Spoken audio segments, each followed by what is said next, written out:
cooking, no 2 days are the same. Like, it's what arrives that day is different to the day before, and I just have such energy for trying to make that the best I can and do the best by the ingredients. It suits my energy levels and lack of attention sometimes perfectly. Like, it just suits my need for change and for innovation.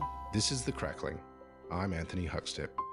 The transient nature of the hospitality industry means many workers drop in and out, dabble with other vocations, and start families.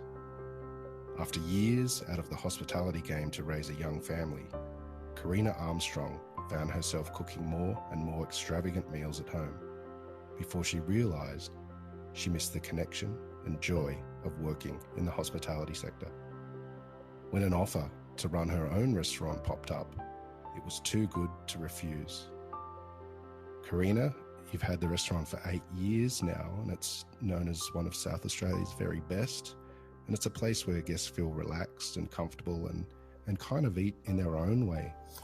Yeah, very much so. I think hospitality in its essence is delivering to an extent what people require in that moment.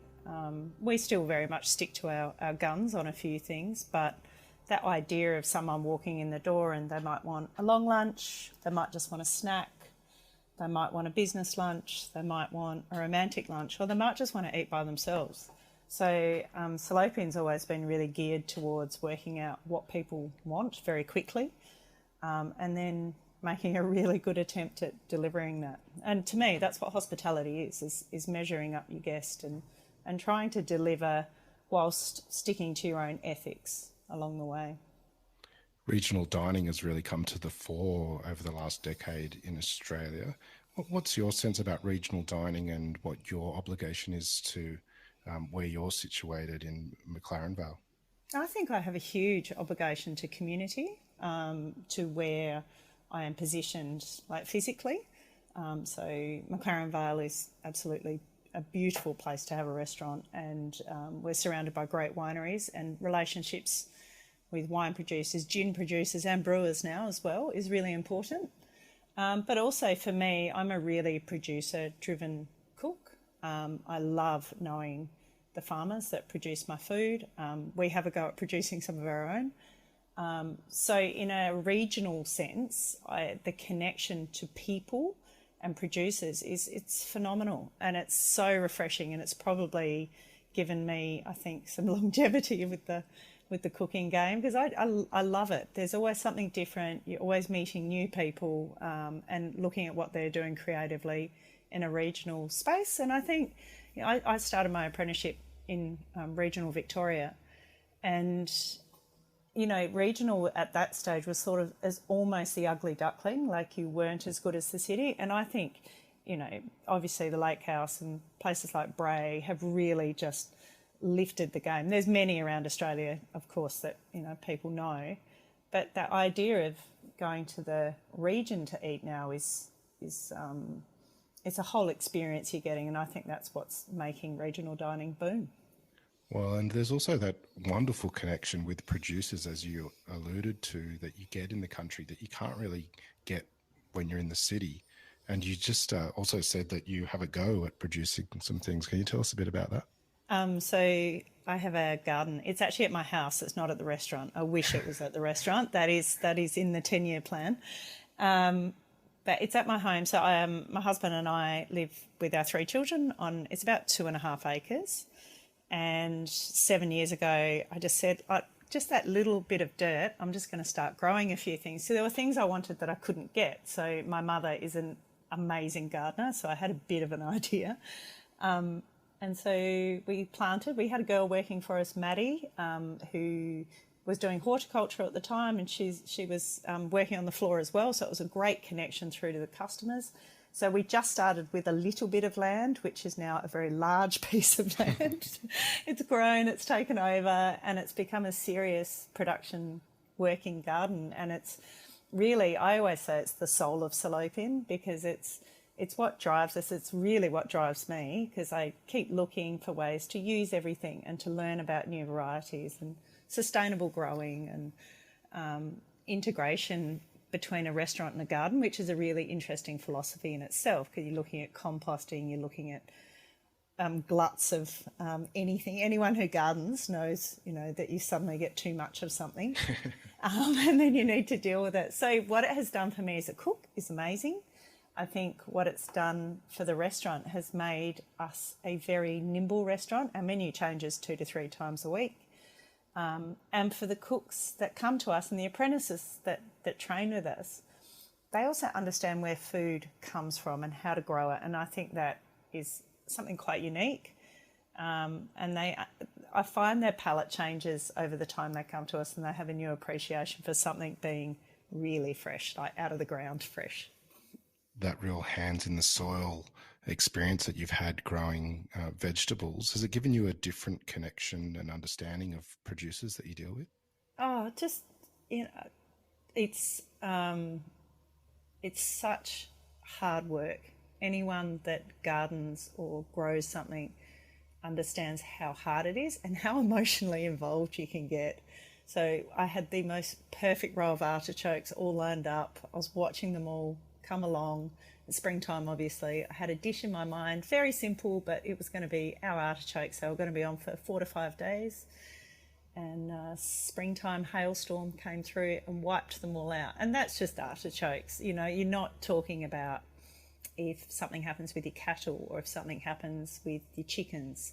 The farmers I know and love to spend time with have a profound connection to the animals or to what they grow.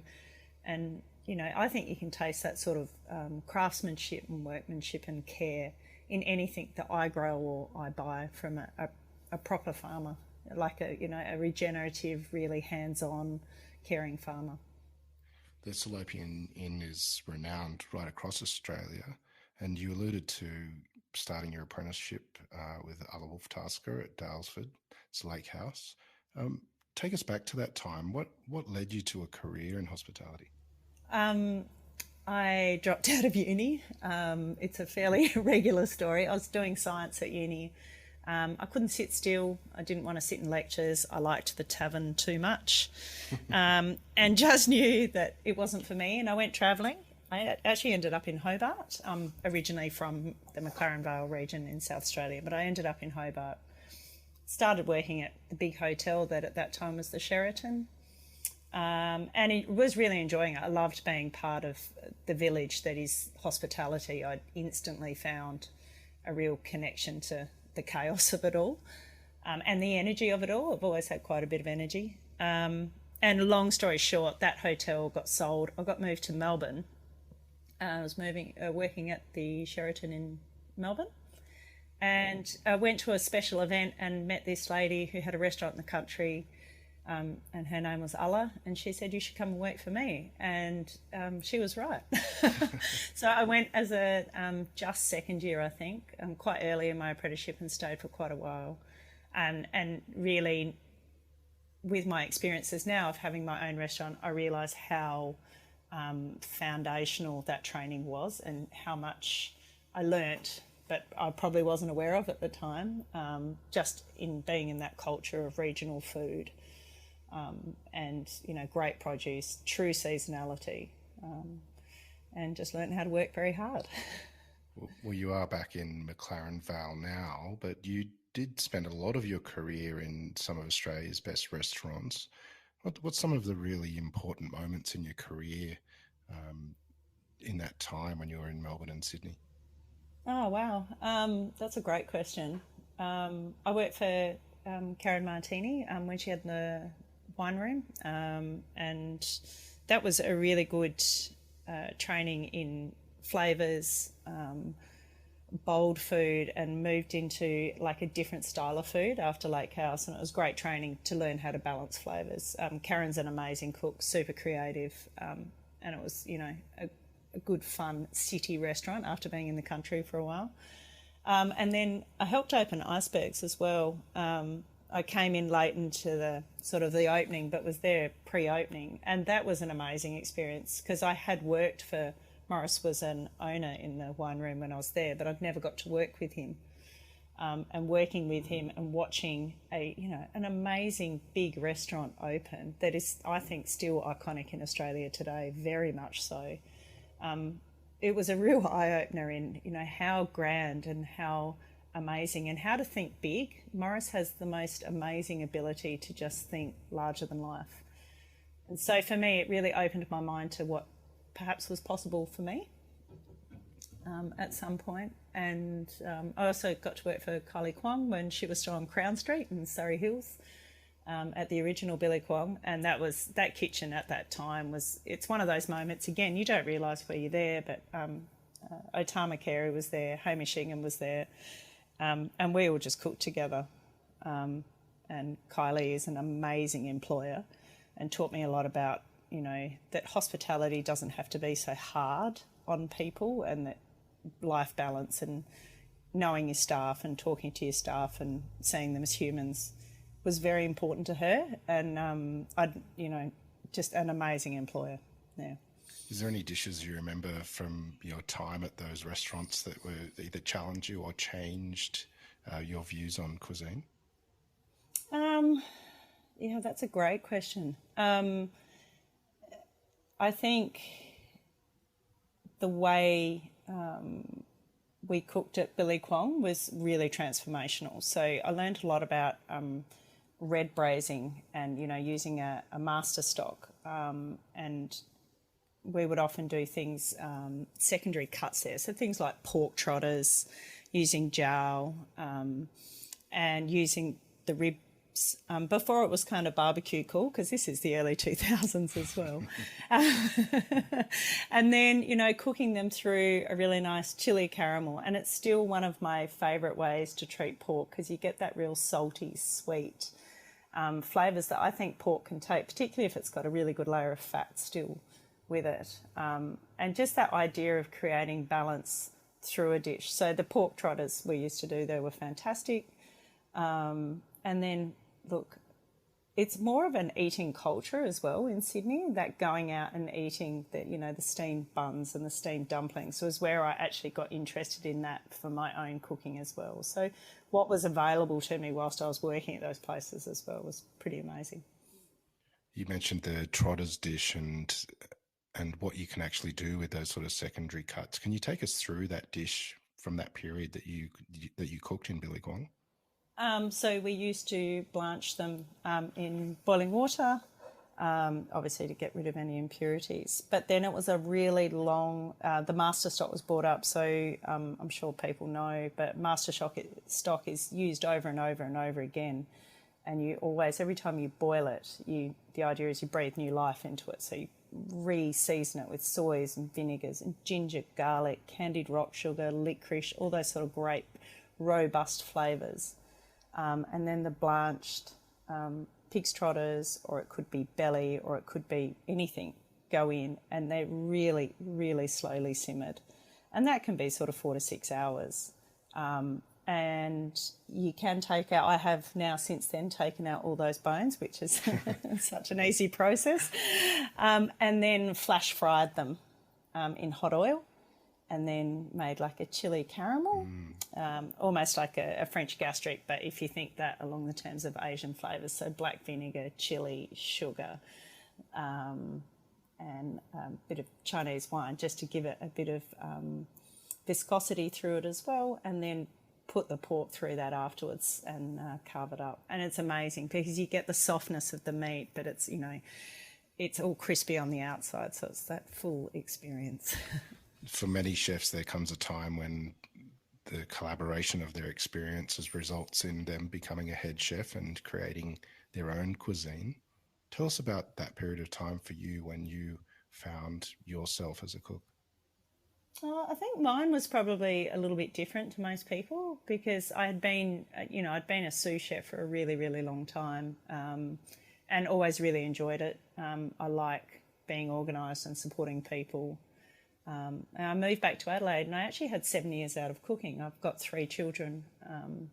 So I was at home raising 3 children. Wow. I still did some food writing for the Advertiser here in Adelaide.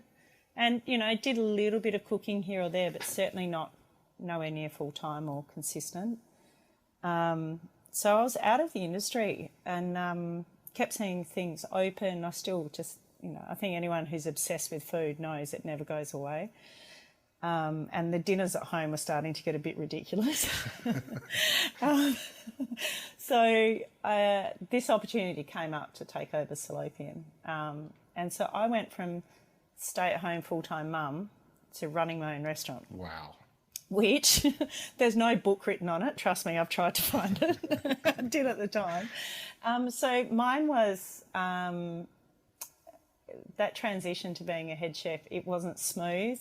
It was full of insecurity. It was full of self-doubt and just really hard work whilst, my youngest at that time was 2.5, which again, I now reflect, it's probably not the smartest thing I've ever done in my life, but it was just driven by this sheer will to work out if I could do it. And then Salopian from that stage, I don't think I was a very good head chef to start with. And I'm still trying to be a good one. Very much, but my own sense of food identity has developed into something that, I feel really comfortable with. That period of time, 7 years when you're away from the industry, what did it feel like and what sucked you back into it? It was beautiful because I actually got to spend a lot of time with, my new babies and didn't have to sort of worry about doing the work-life balance at that stage. But I felt really disconnected and, all my friends are hospitality as well, mostly. So you've kind of felt like you'd left your people for a while. And so all those things that are the peripheral to being in hospitality, going out after work and going for drinks and going with your workmates to restaurants and talking about the latest new restaurant or what you cooked, like that sense of camaraderie was really lost for me. And I think that's why I enjoyed writing so much, because I just talked to all of Adelaide about it. But for me, there was like a part of me actually was a bit gone.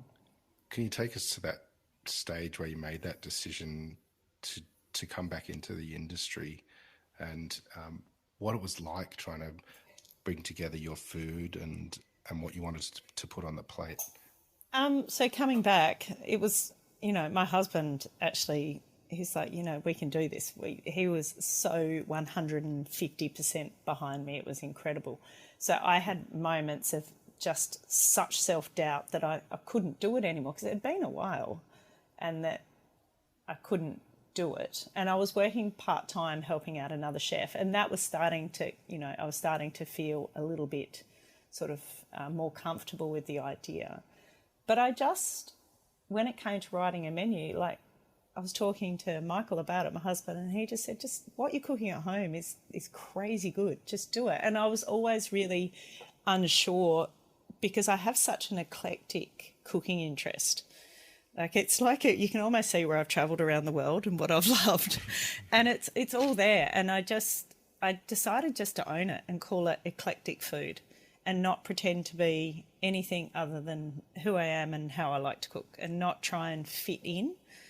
And, when we first opened, it was really eclectic. And I think now it has stepped back just a little bit in that, you can have several dishes on the menu and in some way they'll talk to each other. Even if they're different cuisines, they'll still have a relationship. You can eat them together and it's not, volatile on the palate, or it's not, it's not offensive to the palate. 8 years is a long time for a restaurant and they can really evolve quite a lot during that time. Can you paint a picture of what the offering and food was like then compared to where you are now? Right. So at the very start, I've always had the pork buns, the steamed, it's like a char siu bao on, or my version, on, and an ice cream sandwich. And it's really interesting because I look at those two dishes, they've been with me the whole 8 years. And the buns have, they were okay to start with, and now I think, they're a good fluffy bun. And, the pork I was using at the start is really different to the pork I'm using now. Like I have, sought out small farmers and just really narrowed down that recipe to a really good balance. Same with the ice cream sandwich. It used to have 2 layers. Now it's got like 6 and 12 different elements in the sandwich. Like it's crazy, but it's still me. And at the start we had we had a Reuben sandwich, we had burgers and that sort of stuff, because I didn't know what the market wanted either. And now it's more a feeling of a really relaxed restaurant. And the food, I think it's more refined in my own way. It's certainly not fancy food, and I'm definitely not trying to reinvent food. I just have a really healthy respect for ingredients and suppliers, and just try and put a few simple things on a plate. And if something doesn't taste good, then it's probably not good enough to be there anyway. And so I take that off as well. It's very simple, fresh food. You mentioned how producing your own food at home and using it in the restaurant has given you a greater connection to farmers and understanding. Do you work with local producers like pig farmers to get the products that you want? Yeah, we do. So we work with several actually over the years, and it depending on who's got what, because like anything, pigs they're not always available if you're using a small farmer. So one chap we're using at the moment, he feeds them. He's a dairy farmer as well. He's a regenerative integrated farmer as well, which is something I really seek out.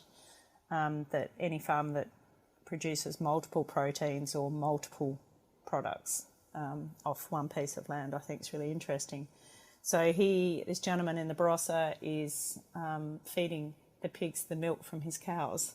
They get the whey, so this pork is extraordinary. It's quite buttery. It's really, really special pork. And that, of course, that's the journey of the bun there again, that, it now gets that. And we've used several small suppliers and in rotation, because, as I said, they don't always have what you need, which, again, we should still support that sort of farming, I think. You mentioned the trotters and jowl from your time in Billy Kwong, but are there cuts that you like to use these days? And can you tell us the best way that you think it is to cook them? Absolutely. So we will often buy the whole pig, and then obviously our braising cuts can go to the buns, so our 4/4. I love the Scotch, or the neck, it can be called as well.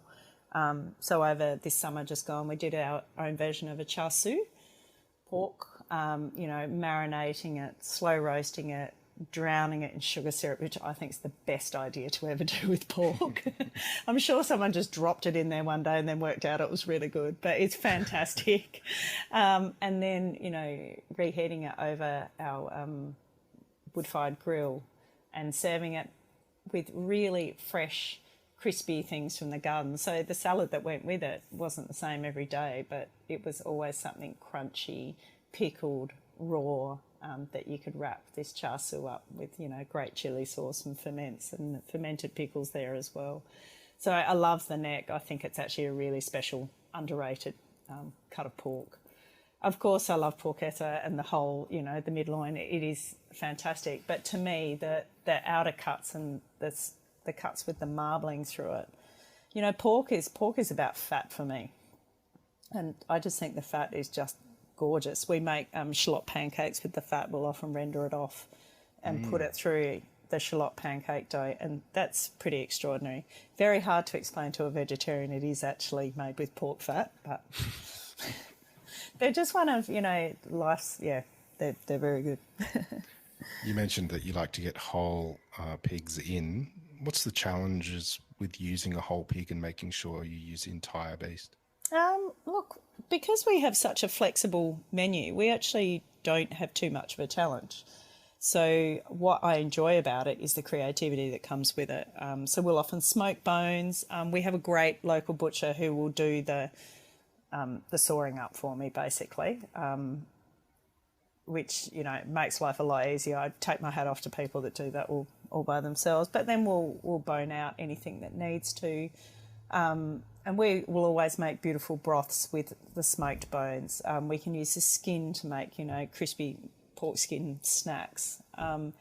And I like that as a culture in the kitchen, we have this this attitude of, you know, we'll make a snack from it, or we'll make even staff meal from it. There's been some very good ramens kicking around as well. You mentioned that you described your food as eclectic, and there's some real influences from Asia running through the menu. But how do you create dishes, and how do you see your own cuisine? I quite randomly, so I will be really trying hard to think of a new menu, and I can't think of anything that I haven't done before. And I do like, although there are on our menu there are some constants, absolutely. The rest I really like to do new things all the time. So new food for me, it did come from travelling.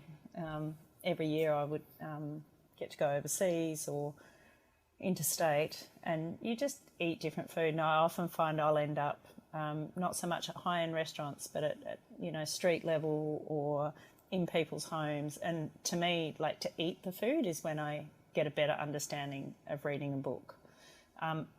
Having said that, with a global pandemic hanging around, I've really I read a lot, and I cook at home a lot still. I still enjoy cooking very much, and I feel very lucky. I'm 46. I feel super lucky that I, you know, love what I do. So to me, it's always when you're relaxed and in the quiet moments when you're walking the dog, you go, oh, that's it, that's what I'll do. And then you just play with it and work. I also have an amazing team, an amazing sous chef. So we, you know, we work through it as a team as well, and we always come up with something. You briefly mentioned the global pandemic, which is a topic that's been hard to avoid in the last year. Yeah. What sort of impact did that have on you personally and what you do as a chef? Huge. So obviously, because I'm an owner as well, there was that whole paying the bills thing. And yeah. Look, when it happened, I was no different to anyone else. I now realise, I think sometimes when you're in those moments, you think this is so isolated. And of course, you know, Deep in the Weeds did a great job of telling people you weren't alone. And I still, to this day, I was painting my son's bedroom listening to Dan Hunter. And I went, it's not just me. Like, it dawned on me, which is quite silly when I say it out loud, but it just felt so isolating that suddenly I couldn't have the customers. I couldn't, that was all just done. So we turned to takeaways straight away and had amazing community support. Like, it was incredible. And we had 3 at that stage, overseas workers, and we were able to keep them all employed to a standard where they could pay their rent, which was really important to us as a business. And, you know, we made our way through it. Obviously, once JobKeeper came and all those things, you know, it gave you a bit of breathing space to try and just keep everything working. The garden got a rest, which was amazing. We decided to rest the beds, which we did, which was, you know, it turned out to be really good, and plant cover crops. But for me, I worked out how much I missed my connection with my customers, because the customers could still come in and pick up their takeaway, but they were much further away. And you didn't get that slow chance that you do when they come in and they, you know, sit down, have a drink, and then they relax a bit. You can go and say hello to someone or see what's happening in their family.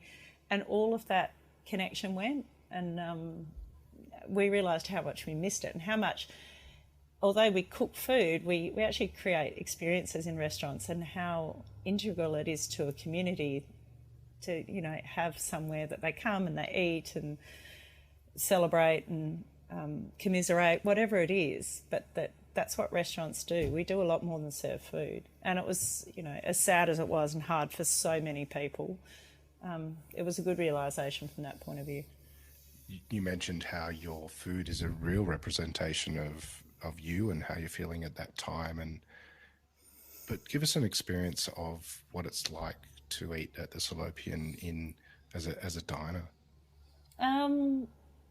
Okay, so you'll come in the door and be welcomed and recognised and said hello to, which it's such basic hospitality. It's hello, like, welcome. And sat down and given bread and water. So to me, it's the most basic hospitality, that bread is free, or it's not charged on the menu, and of course so is water. And then we take you from there. And we do a feed me menu, which is a sharing menu, which is mostly off menu as well. So that's where all our experiments from buying the whole animal or buying something slightly different that week, they all go onto there. But also, if you come in and you've got an hour for lunch, then we talk you through something simpler or something lighter. I'm a big fan of the long lunch. I think there's nothing wrong with a 4-hour lunch, and it should be celebrated. So we really, really give people space to do that. So you order at the table. We have a wine cellar downstairs that Alex, my business partner, looks after, and you go down into the old cellar that's in the building. So Salopian was built in 1851, so it's an old cottage. And you go downstairs and you choose your own red wine, which is an adventure in itself. And of course, we'll try and talk you into having a gin. We've got over 200, which is wow. A bit of a stock take nightmare, but it makes for a great martini. So and then we just try and read what you want and ask you what you want, and make sure we deliver. You mentioned that you spent 7 years out of the industry and you've come back into it and made a real impact with your restaurant. What do you love about the life that you have in food? Oh, it just never changes, and I just have so much energy for it. I work with a great team of people that range from, our youngest employee is 14. It's actually my son. There you go. He's 14, and we've got chefs and staff through to 58. So we've got a great group of staff here who I really enjoy and get a lot of energy from and learn a lot from. And then in the Greater, Adelaide has a thriving, beautiful food scene that is it just keeps changing, and I love being a part of that. And I just find cooking, no 2 days are the same. Like, it's what arrives that day is different to the day before, and I just have such energy for trying to make that the best I can and do the best by the ingredients. It suits my energy levels and lack of attention sometimes perfectly. Like, it just suits my need for change and for innovation. Given 8 years of the restaurant and the life-changing events of the last year, how do you see the next year or two playing out for you? Do you have anything on the horizon? Personally, I just want to make sure the business and the staff are okay. I think particularly, with recent lockdowns interstate, I really feel for those restaurants and know that at the moment that can happen at any time. I have always wanted another venue and to do something a little different, and that may well happen. But at the moment, I'm just focused on making sure that what we have is okay, and it is. We're in a great place in South Australia, and I've been asked and really contemplating writing a book, but I just want to write something that is a really good reflection of what I've done in McLaren Vale, and I haven't quite worked out how to do that, but I would like to do it. And I would love my neighbour here at the Salopian Inn at the restaurant to let me have a bit of his land to have a garden. So you never know.